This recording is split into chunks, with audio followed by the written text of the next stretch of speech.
Você provavelmente conhece Fate, seja pelos animes, pelo Grand Order ou pelos quadrinhos de gente boa. Talvez você também conheça Tsukihime, seja pelas collabs com Fate Grand Order, pelos Melt Blood da vida ou por La Criatura. Mas você conhece o universo dessas obras? Esse universo, que também inclui coisas como Mahotsukai no Yoro, Notes, Kara no Kyokai, etc. Esse é o grandioso universo da Type Moon, conhecido por sua lore extremamente complexa, contraditória e que nem sempre faz sentido, mas que eu resolvi trazer mastigadinho aqui pra você. Lembrando que esse vídeo é só sobre o universo da Type Moon e seus vários mundos, eu não fui muito fundo em nada, mas talvez eu venha elaborar mais em algum outro vídeo. Bem, eu sou o Shirogane e já deixe seu like e se inscreva se não for inscrito, porque esse vídeo realmente deu trabalho. Sem mais delongas, vamos por partes. E hoje são muitas partes. Type Moon foi fundada como um círculo de doujin em 1998, pelo escritor Kinoko Naso e pelo artista, o rei da Cyberface, Takashi Takeuchi. Eu sei que doujin é comumente associado com saliência, mas na verdade doujin é um termo para trabalhos independentes, e um círculo doujin é um grupo que produz doujin. O primeiro trabalho deles foi Kara no Kyokai, ou Jardim dos Pecadores, que é como ficou conhecido no ocidente, que foi publicado primeiro no blog do Naso, mas depois foi incluído no disco bônus de Tsukihime, que foi quando ele realmente teve um grande sucesso e mais tarde levou a ser lançado em edição física na Comic Cat, que é o maior evento de doujin do Japão, e depois lançado comercialmente pela Kodansha em 2004. Voltando um pouco no tempo, a Type Moon só foi realmente explodir em popularidade com o lançamento de Tsukihime em 2000, que mudou completamente o cenário de visual novel, sendo mais tarde adaptado para um anime bem porcaria em 2003 e um mangá que durou anos, que esse sim é bom. Em 2001 eles lançaram o disco bônus de Tsukihime, aquele que vinha com Kara no Kyokai, e o Fandisc Kagetsu Toya, que expandia ainda mais a lore e os personagens. Em 2003 eles lançaram aquele que viria a se tornar uma das franquias cult de jogos de luta mais amados pelos jogadores, Melt Blood, que é uma sequência de uma rota alternativa que não existe na novela original, e não é a última vez que isso vai acontecer. Em 2004 eles finalmente se tornaram uma empresa comercial chamada Notes Co., nome derivado de uma história curta chamada Notes, que o Naso fez para uma antologia chamada Angel Voice alguns anos antes. Porém, eles continuaram usando o Type Moon como marca, e nesse mesmo ano eles lançaram aquilo que viria a se tornar o carro-chefe em uma das maiores franquias que já saíram do Japão, o grandioso Fate Stay Night, que quebrou todos os recordes de visual novel, teve várias adaptações em anime, várias adaptações em mangá, vários jogos e dezenas de spin-offs e derivados, como Fate Grand Order sendo de longe uma das coisas que mais levaram jovens ao mundo dos jogos de azar e cassinos online. Mas anyway, Fate é uma franquia gigantesca. O universo da Type Moon é uma cosmologia imensa e eu não sei nem por onde começar, então vamos começar principalmente explicando o que exatamente é um mundo de acordo com a lore. O mundo é o planeta, mas também pode se referir a dois outros conceitos. Gaia, que é a vontade do planeta, que busca sua sobrevivência e prosperidade, basicamente a mãe natureza, e Alaya, que é o inconsciente coletivo da humanidade, que busca a autopreservação acima de tudo. Alaya costumava ser parte de Gaia, já que a humanidade são filhos de Gaia. Porém, a humanidade acabou evoluindo muito além do que era natural. Eles se tornaram uma força que vai diretamente contra a preservação do planeta, o que fez a Alaya se tornar uma entidade própria. Mais tarde eu volto a falar sobre essas entidades, mas o básico é isso. Gaia é a vontade do planeta e Alaya é a vontade da humanidade.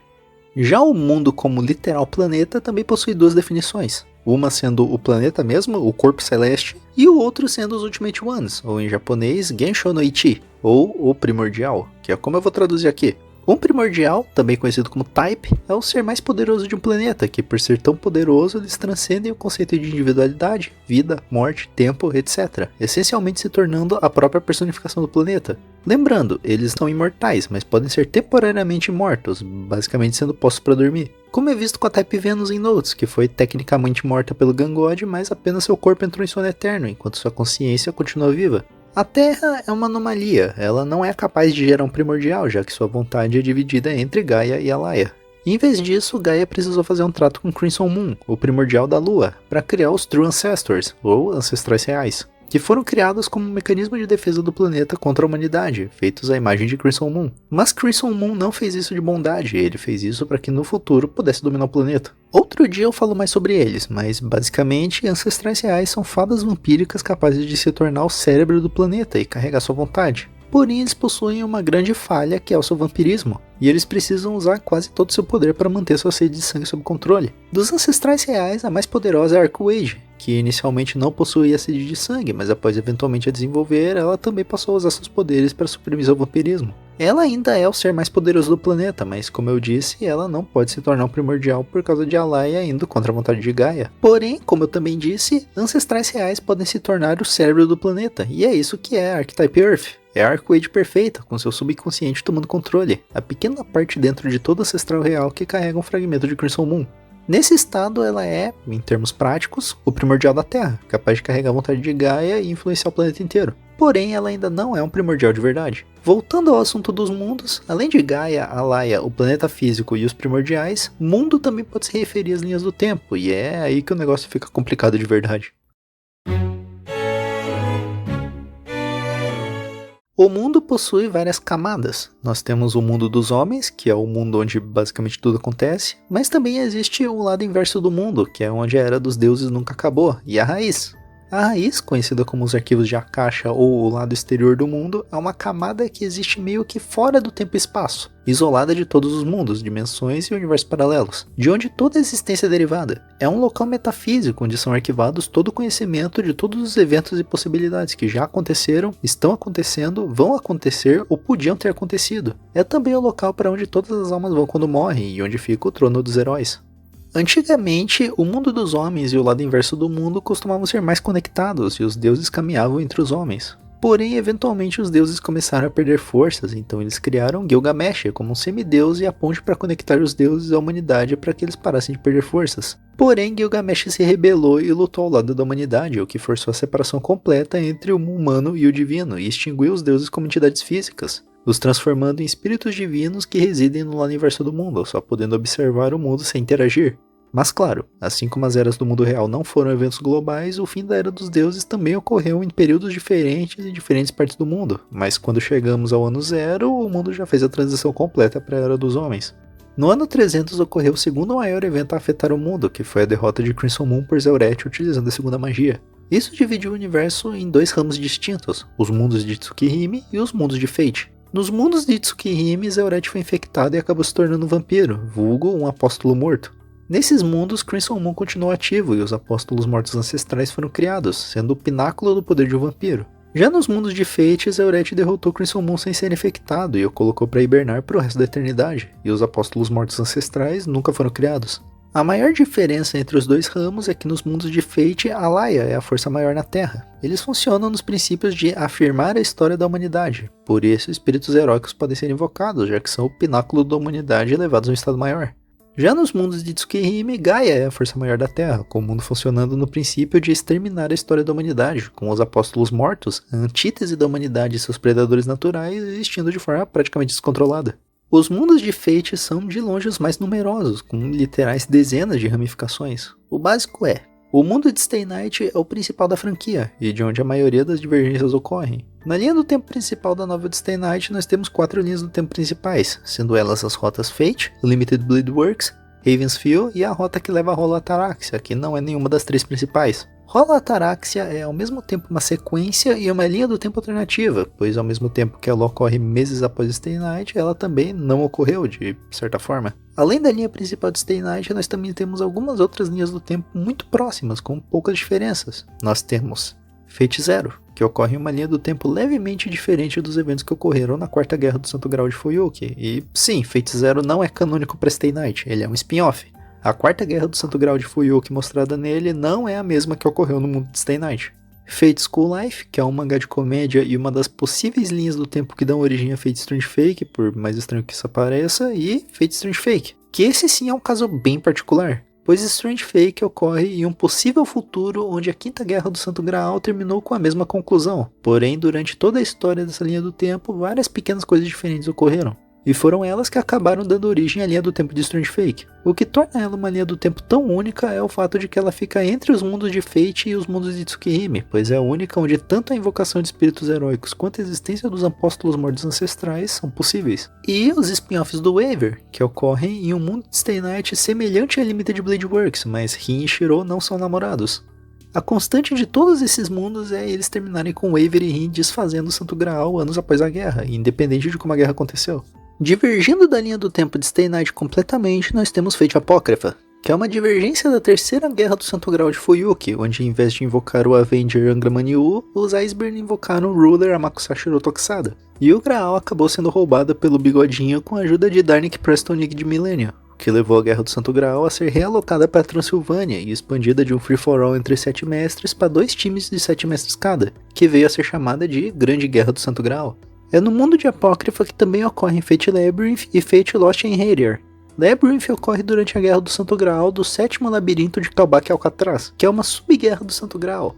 As sub-guerras do Santo Graal são guerras menores que começaram a ocorrer após Darnik roubar o Santo Graal de Fuyuki e tornar público as mecânicas da guerra, possuindo graais mais fracos e portanto com menos servos. Eu vou falar um pouco mais sobre Labyrinth quando eu chegar em Fate Prototype. Já Lost in Hades ocorre 10 anos após Apócrifa na Escandinávia, durante a sub-guerra do Santo Graal de duplas, uma sub-guerra bem interessante pelo visto. Um Graal usado em sub-guerras só pode invocar no máximo 5 servos, pois eles são mais fracos e não suportam tanta magia. Porém, essa em específico é realizada com 2 Graais combinados, fazendo com que 8 servos possam ser invocados.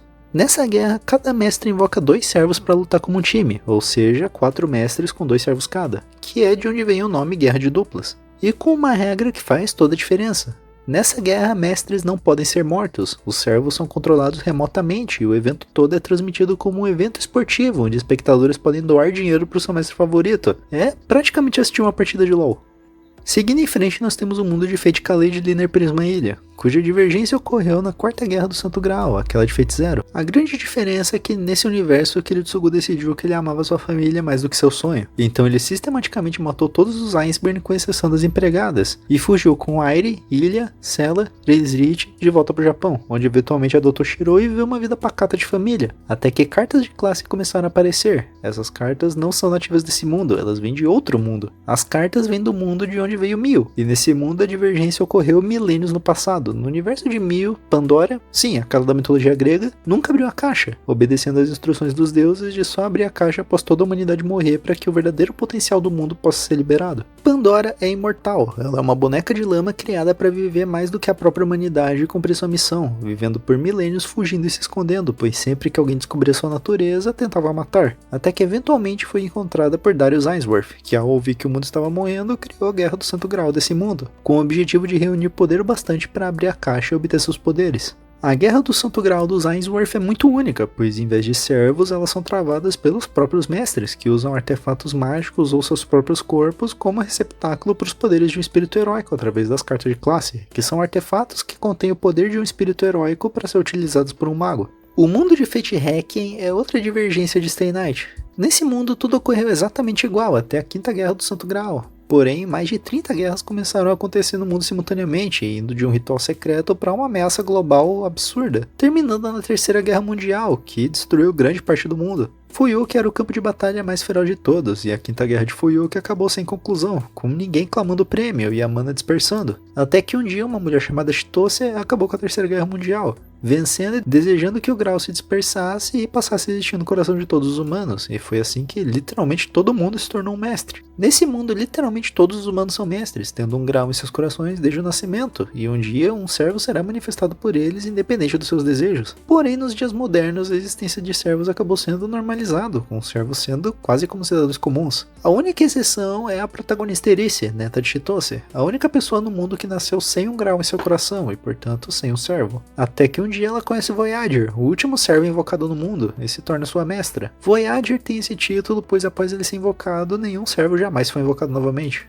O mundo de Fate Prototype, onde Fate Prototype Fragments of Sky Silver e parte de Fate Labyrinth acontecem, é uma linha do tempo completamente diferente e não apenas uma divergência de Stay Night. Prototype e sua sequel Fragments of Sky Silver são, como o nome indica, baseadas no protótipo de Stay Night, seguindo as ideias originais de Naso para o que viria a se tornar Stay Night. As maiores diferenças é que nesse universo as guerras não são na cidade de Fuyuki, sim em Tóquio. Nesse mundo, os mestres também são classificados baseados na hierarquia angelical começando da sétima, ou seja, principados, poderes, virtudes, domínios, tronos, querubins e serafins. Já Fate Labyrinth se passa durante a Guerra do Santo Graal do 7º Labirinto de Kalbak Alcatraz, lá no mundo de Apócrifa, porém sendo parte da linha do tempo de Fate Prototype, já que a protagonista é a mesma protagonista de Fragments of Sky Silver, sendo uma side story da mesma. O mundo de Fate Type Redline é outra linha do tempo completamente desconectada de Stay Night. Nesse mundo, a terceira guerra do Santo Graal de Fuyuki acabou com o vencedor sendo Archer, Oda Nobunaga, mas após sua vitória todos os servos e o Graal misteriosamente desapareceram, e 2 anos depois o novo Graal acabou se manifestando novamente em Tóquio, dando origem à quarta guerra do Santo Graal, conhecida como Guerra do Santo Graal da Capital Imperial, que acabou gerando uma grande explosão sob condições misteriosas que matou mais de 200 mil cidadãos e criou uma cratera enorme no lugar da cidade. By the way, o mundo de Type Redline na verdade é um remake de Korra Ace, um mangá de comédia onde os personagens da Type Moon fazem sua própria Guerra do Santo Graal. Porém, em Type Redline isso é reinterpretado para uma guerra real e séria, com os personagens da Type Moon sendo substituídos por personagens originais. Os eventos maiores todos seguem os mesmos de Korra Ace, mas tudo reinterpretado. O mundo de Samurai Remnant ocorre durante o período Edo. Durante o período Heian, Abe no Seimei usou sua habilidade de ver o futuro e aprendeu sobre a Guerra do Santo Graal. Ele arquivou a informação e passou em diante a sua família, e eventualmente no período Edo, seu descendente Tsuchimikado Yasuhiro usou esse conhecimento para criar sua própria Guerra do Santo Graal, conhecido como Ritual da Lua Crescente, uma subguerra que funciona um pouco diferente do padrão. A guerra em si ocorre entre 7 mestres com 7 servos. Porém, a Lua Crescente era um receptáculo incompleto, o que fez não só várias bestas fantasmagóricas, um termo para criaturas míticas, aparecerem, mas também deu origem a vários servos semestres, e Gilgamesh sendo invocado como ruler. Diferente de outras guerras, o Ritual da Lua Crescente também tem ênfase não só em derrotar seus oponentes, mas em controlar território. Existem várias linhas de lei, linhas imaginárias que conectam vários locais do mundo e exalam energia mágica, por toda Edo. E não só mestres lutam por seu controle para poder fortalecer seus servos com a magia, mas também servem como âncora para os servos sem mestre invocados pela Lua Crescente. O mundo de Fate Extra é de longe um dos mais diferentes, pois em vez de magia, ele é focado em tecnologia que de tão avançada se torna indiscernível de magia. Bilhões de anos atrás, a Muncell, um supercomputador, foi criado no sistema solar por uma espécie desconhecida de aliens, antes mesmo da formação da Terra ou da Lua, até que eventualmente foi fundido com a Lua de forma desconhecida, onde ficou bilhões de anos gravando tudo o que acontecia na civilização humana. A Muncell foi eventualmente descoberta quando a magia do planeta começou a desaparecer. Quando foi descoberta, a Muncell hackeou todos os sistemas do planeta, permitindo que praticamente qualquer um pudesse entrar na Muncell se soubessem como. A Muncell é um computador ridiculamente avançado, tão avançado que sua tecnologia é praticamente magia. Seus cálculos eram tão complexos que podiam até afetar o mundo real, como um dispositivo de realização de desejos, e para decidir quem era digno de usar seus poderes, a Muncell criou a Guerra do Santo Graal, onde qualquer um que conseguisse hackear o sistema e entrar na Muncell se tornava um competidor. Nesse mundo ocorrem os jogos Fate Extra CCC, Fate Extella e Fate Extella Link, além do mangá Fate Extra CCC Foxtail e o anime Fate Extra Last Encore. Fate Extra é a linha do tempo base, de onde todos os outros se separam, tendo 2 rotas, a da Rin e a da Honey. Fate Extra CCC é uma terceira rota. Ela ocorre quando Bibi, uma inteligência artificial criada por Sakura, que também é uma inteligência artificial nesse mundo, usa seus poderes para moldar o lado distante da Lua, que é praticamente a lixeira da Muncell, para onde os arquivos deletados são enviados, em um labirinto baseado em seus sentimentos pelo protagonista, e então puxando vários mestres e servos de pontos diferentes da campanha original e uma tentativa de salvar o protagonista da guerra. Essa rota é basicamente um paralelo com a Ravensfield Stay Night, sendo considerada a rota da Sakura do universo extra.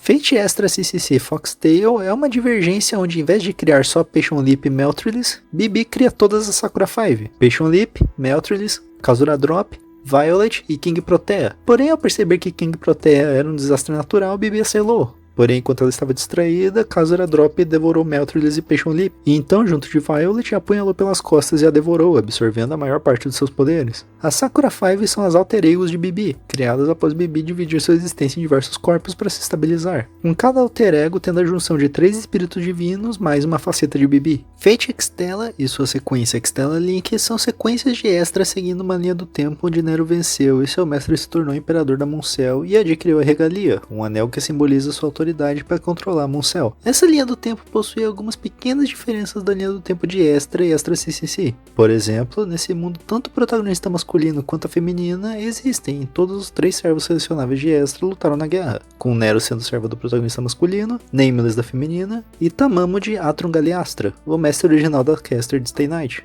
Já Fate Extra Last Encore é uma continuação de um possível bad ending onde o protagonista perde a última batalha do jogo e o Nobel Fantasma de Buda reescreve toda a guerra, ocorrendo cerca de 1000 anos após o jogo original. O mundo de Fate Grand Order é uma divergência de Stay Night onde a primeira guerra do Santo Graal de Fuyuki só ocorreu em 2004, que foi vencida por Marysbury Animalsphere, que usou seu desejo para fundar Caldea e salvar a humanidade de seu extermínio, corrigindo divergências na história para preservar a linha do tempo original.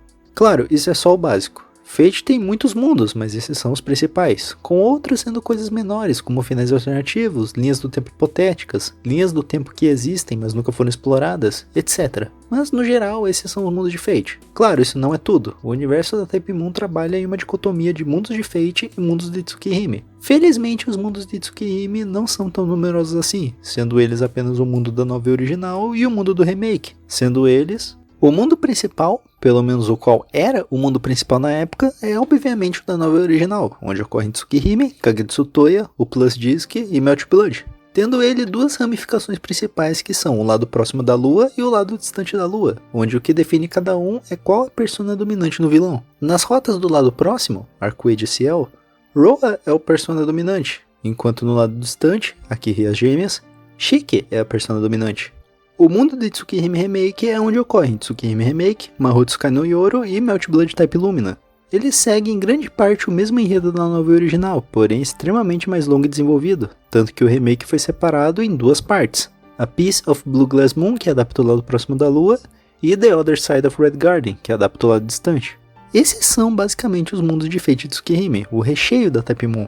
Mas também temos alguns outros mundos baseados em outros trabalhos, eles não são tão numerosos assim e eu vou citar os 3 que eu considero mais importantes, sendo eles o mundo de Kara no Kyokai, que por mais surpreendente que isso possa ser, é um mundo de Fate e não de Tsukihime. Para ser mais preciso, ele é o mesmo mundo onde ocorrem os spin-offs do Waver, com não só referências diretas, como aparições físicas de personagens de Kara no Kyokai. Tsuki no Sango, que é um futuro hipotético de uma linha do tempo onde Tsukihime não aconteceu. Um dia a humanidade estava em crise por causa de superpopulação, e mesmo a Lua sendo um mundo inóspito, eles a colonizaram, tornando ela a nova fronteira da humanidade. Porém, mesmo tendo atingido o auge da civilização, a humanidade simplesmente perdeu a vontade de viver, e por causa disso os humanos da Lua cortaram completamente o contato com a Terra, fazendo a humanidade ser quase extinta, com apenas algumas poucas comunidades ainda tentando combater a extinção. Nós seguimos uma garota chamada apenas de Contadora de Histórias, descendente do povo da Lua, que mora em uma pequena colônia de 50 pessoas em uma ilha cercada por um recife de corais. Notes, que é outro futuro hipotético onde a humanidade eventualmente matou Gaia com guerras e poluição. Toda a vida natural foi extinta, com exceção da humanidade, que continuaram sobrevivendo por meios sintéticos. Essa evolução artificial levou à criação dos Liners, humanos modificados, e os A-Rays, criaturas criadas a partir de mistura de humanos com seres vivos extintos. Um dia uma guerra estoura entre a humanidade e os A-Rays, quase extinguindo a humanidade, mas a guerra foi interrompida quando os Aristóteles desceram dos céus e começaram a atacar ambos os lados sem distinção. Os Aristóteles são, na verdade, os primordiais dos outros planetas do sistema solar. Em uma última tentativa de se salvar, Gaia, usando a última fagulha de vida que ainda restava, enviou uma mensagem para o resto do sistema solar, pedindo ajuda dos Types para exterminar a humanidade.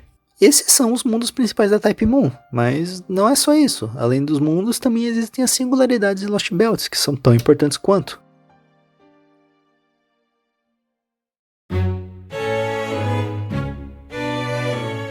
Singularidades são regiões não observáveis que não existem na história real. Pense em um livro. Esse livro é a história da humanidade. Porém, você derruba um pouco de tinta. Essa mancha é uma singularidade. Agora, parece que é só uma pequena mancha, porém se você tentar ler o livro, fechando, abrindo, virando página, etc., aquela pequena poça de tinta vai acabar manchando tudo em volta e acabar com o livro. Uma singularidade, por menor que seja, vai acabar distorcendo e destruindo toda a linha do tempo se não for resolvida. O surgimento de singularidades causa distúrbios no tempo que se espalham como uma praga. Aquela singularidade faz com que outras singularidades surjam pela história, e se permitidas a crescer, essas singularidades menores podem crescer e dar origem às suas próprias singularidades. Porém, normalmente o próprio mundo corrige as singularidades e restaura a linha do tempo normal. Elas só se tornam realmente perigosas se uma força exterior estiver sustentando suas existências, que é o que acontece em Fate Grand Order. Já o Lost Belt é um pouco mais complicado. A história é escrita por vencedores, são suas vitórias que levaram ao presente. As Lost Belts são o contrário, são a história escrita pelos perdedores, e por causa disso elas não têm futuro, são becos sem saída que simplesmente não tem por onde ir. Voltando na metáfora do livro, se a história é um livro e singularidades são manchas nesse livro, Lost Belts são um livro ruim que foi descartado. Normalmente Lost Belts são naturalmente deletados do mundo através do bloqueio quântico, novamente só se tornando perigosas quando há algo exterior sustentando suas existências. Um bloqueio quântico é um evento fixo no tempo, algo que qualquer linha do tempo daquele mundo vai eventualmente atingir. Por exemplo, Gilgamesh no mundo de Stay Night. Um bloqueio quântico dessa linha do tempo é que Gilgamesh morre. A forma com a qual isso acontece não importa. Na Rota Fate, ele é morto por Saber. Na Unlimited Blade Works, ele é engolida pelo Graal. E na Raven's Field, ele é devorado pela Sakura. Não importa como ocorreu, o que importa é que aconteceu. É um evento que deve acontecer para aquele mundo poder existir. Um mundo onde esses bloqueios não acontecem, como os Lost Belts, são designados para abate.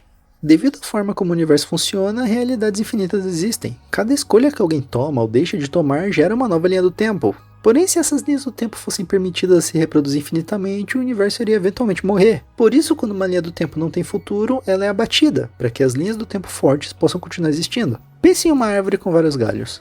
Nem todos esses galhos são fortes e saudáveis para dar frutos, e se eles continuarem ali, vão continuar consumindo os nutrientes da árvore. Então o jardineiro vai lá e poda esses galhos fracos para que a árvore possa focar seus nutrientes nos galhos saudáveis. O mundo que atinge um bloqueio quântico se torna um fato imutável, não pode mais ser alterado de forma nenhuma. Por exemplo, o Império Romano caiu, é um bloqueio quântico.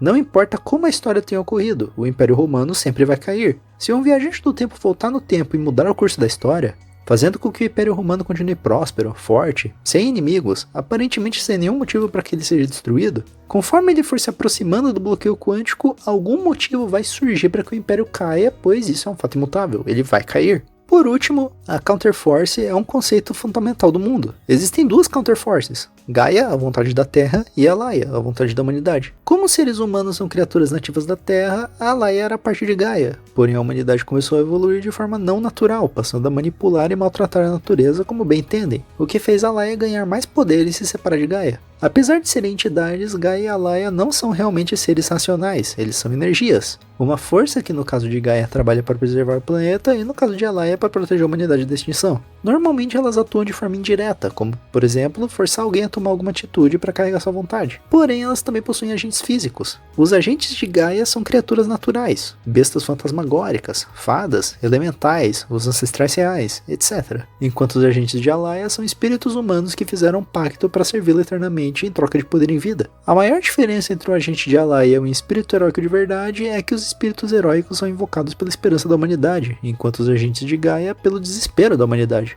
Os agentes da Counterforce são ridiculamente poderosos, mas só podem usar poder proporcional à ameaça que estão enfrentando, sempre apenas um pouco acima do nível da ameaça. Ou seja, se eles estão enfrentando um cara com uma pistola, eles vão ter o poder de um cara com uma espingarda. Se eles estiverem enfrentando uma bomba nuclear, terão o poder de uma bomba de antimatéria. A Counterforce não age de forma sutil, eles sempre causam um dano colateral absurdo e por isso costuma ser um último recurso quando a existência, no caso de Gaia e o planeta e no caso de Alaya e a humanidade, esteja realmente em risco de extinção completa. Bem, por hoje é só. Isso foi uma introdução ao universo da Type Moon sem ir muito fundo em nada, basicamente só para explicar por que existe tanto spin-off de Fate e como eles interagem entre si. Esse vídeo deu um trabalho, então eu apreciaria muito se você curtisse e se inscrevesse se não tiver feito isso ainda, e se possível compartilhe e comente algo pra gente dar uma engajada. Muito obrigado por assistir até aqui e até mais!